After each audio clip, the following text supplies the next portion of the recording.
चलिए, हमारे अतराफ पाए जाने वाले मादे की हालत और खसूसियात हम लोग पढ़ रहे थे।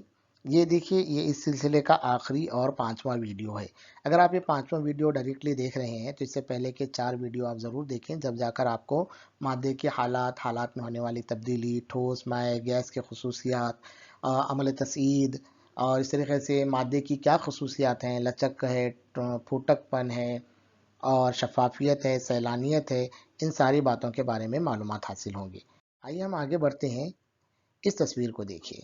आपको क्या नज़र आ रहा है इसमें? सलाखें नज़र आ रही हैं, है ना? चमचमाती हुई सलाखें नज़र आ रही हैं, स्टील की सलाखें हैं ये। यानी क्या है, ये एक किस्म की धात है। इसे हम क्या कह सकते हैं? धात कह सकते हैं। जैसे तांबा, सोना, लोहा, एल्यूमीनियम जैसी अशिया को हम क्या कहते हैं? धात कहते हैं। धात ज़मीन में मादनियात की शक्ल में पाई जाती है। देखिए, ये जो है ना, आप जैसे आप ये सलाख देख रहे हैं, ऐसी ज़मीन में नहीं पाई जाती, बल्कि जिसे हम कच्छ धात भी कहते हैं। यानी इसके अंदर बहुत सारी चीज़ें मिली हुई होती हैं, मिट्टी के अंदर ये पाई जाती है, मादनियात की शक्ल में पाई जाती है। मादनियात ज़मीन से खोद कर निकाली जाती हैं और इन पर अमल करके धात हासिल की जाती है। और जब जाके आपको ऐसी ये साफ शफाफ धात नज़र आती है। ज़मीन से मादनियात निकाली जाती है, उसमें बहुत सारी चीज़ें मिली थी, लेकिन उसको हटाकर एक खालिस धात क्या करते हैं? हासिल की जाती है। हम रोज़मर्रा की ज़िंदगी में मुख्तलिफ़ धातुओं का हम इस्तेमाल करते हैं, है ना? कहाँ-कहाँ पर इस्तेमाल करते हैं, आप सोचिए ज़रा, बताइए। इस वीडियो को रुकाइए और धातुओं का इस्तेमाल हम कहाँ-कहाँ करते हैं। धातुओं में देखिए एक किस्म की खनखनाहट होती है। अगर आप किसी आपकी स्टील की प्लेट है, उस पर आप बजाएँगे तो खनखनाहट की आवाज़ आएगी, है ना? या फिर लोहे की कोई चीज़ आपके पास है, अगर आपका लोहे का दरवाज़ा है तो आप उस पर देखिए, उसमें भी आवाज़ आती है, खनखनाहट होती है। इसी धातुओं की इसी ख़ुसूसियत को गूंज कहते हैं। याद रखिए आप। और धातुओं की कुछ खसूसियात एक जैसी होती हैं। बहुत सारे धातुओं की खसूसियात एक जैसी हैं, जैसे गूंज भी धातुओं की खसूसियात है। ऐसे बहुत सारी खसूसियात तमाम धातुओं में एक जैसी पाई जाती हैं। हम देखेंगे कि धातुओं की क्या खसूसियात है ना? धातुओं की कौन कौन सी खसूसियात हैं? देखिए, धातुओं की पहली खसूसियत है वर्क पजीरी। आप एक काम कर सकते हैं कि अगर आपके पास कोई तार है, लोहे का या कोई भी एक तार, देखिए अगर तार है, आप उसको पीटिए, उसको हथौड़ी से उसके ऊपर पीटते चलिए, तो क्या होगा? वो फैलते चलेगा। तो धातुओं को ऐसा पीट पीट कर उनके वर्क बनाए जाते हैं। वर्क बनाने के बाद उनसे इस किस्म के बर्तन या कोई भी चीज़ें उससे क्या होती हैं? बनाई जाती हैं। धातुओं की खसूसियात है। इस खसूसियत को हम क्या कहेंगे? वर्क पसीरी कहेंगे। पीट पीट कर धातुओं के वर्क बनाए जाते हैं, उससे चादर बनती है। साथ ही साथ देखिए, दूसरी खसूसियत धातुओं की, कि धातुओं से तार भी बनाए जा सकते हैं। तार मुख्तलिफ जगह पे इस्तेमाल होते हैं। देखिए, तांबे के तार बताएं, जहाँ हम इलेक्ट्रिसिटी वगैरह में यूज़ करते हैं। ऐसे ही लोहे के तार आते हैं, जालियाँ बनाने में तार इस्तेमाल होते हैं। तो धातुओं की खसूसियत है कि धातुओं से तार भी क्या होते हैं? बनाए जाते हैं। ये देखिए, अब यहाँ पर कुछ तार के बंडल रखे हुए हैं। धातुओं की ख़ास बात है कि वो मौसिले बर्क़ होते हैं। मौसिले बर्क़ से हम क्या समझते हैं? बर्क़ कहते हैं बिजली को। यानी धातुओं से बिजली क्या हो सकती है? गुजर सकती है। धातु बिजली के अच्छे मौसिल हैं।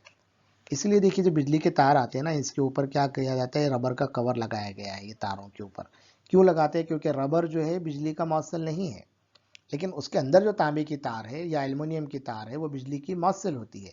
आपको करंट का झटका ना लगे, इसलिए ये रबर उसके ऊपर चढ़ाया जाता है। तो धातें जो होती हैं वो मौसिले बर्क़ भी होती हैं। साथ ही साथ धातें जो है मौसिले हरारत भी होती हैं।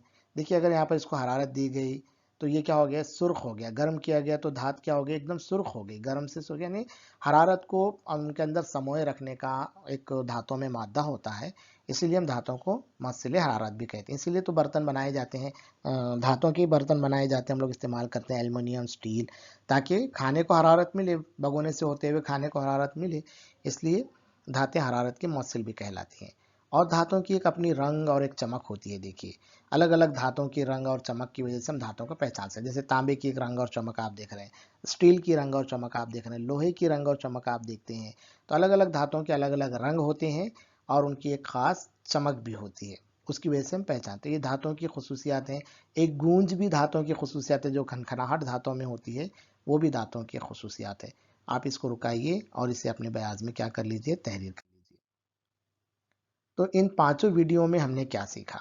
5 वीडियो हमने सिलसिलेवार देखे। उन पांचों वीडियो में हमने क्या सीखा? कि मादे की 3 हालतें हैं, ठोस, माए और गैस। शय कितनी गर्म और ठंडी है, इसे जांचने के लिए थर्मामीटर या तपिश पैमा का हम क्या करते हैं? इस्तेमाल करते हैं। मादे की हालत में तब्दीली हरारत की वजह से होती है। हरारत यानी तपिश, तपिश यानी गर्मी। जितनी हम गर्मी देंगे उतनी हालत मादे की क्या होती है, तब्दीली होती है। देखिए कुछ खसूसियात यहाँ पर हमने सीखे थे, कसाफत, सख्ती, फूटकपन, लचक, मौसीलियत, मौसीलियत यानी बर्क़ की मौसिल और हरारत की मौसिल, हल पजीरी, शफाफियत, ये सब मादे की क्या हैं, खसूसियात हैं। धात अशिया का एक अलग ग्रोह है, बहुत सारे देखिए अलग अलग किस्म है, इसमें से धात ये जो है चीज़ों का, अशिया का एक अलग ग्रोह है। अगली जमातों में धातों के बारे में आप मज़ीद और मालूमात पढ़ेंगे। धातों की वर्क पजीरी, तार पजीरी, हरारत की मौसीलियत, बर्फ गुजारी, गूंज, नीज़ मखसूस रंग और चमक, ये धातुओं की क्या है, खसूसियात। तो ये इस पूरे 5 वीडियो के अंदर हमने मादे की हालत और उसकी खसूसियात इनको समझने की कोशिश की है।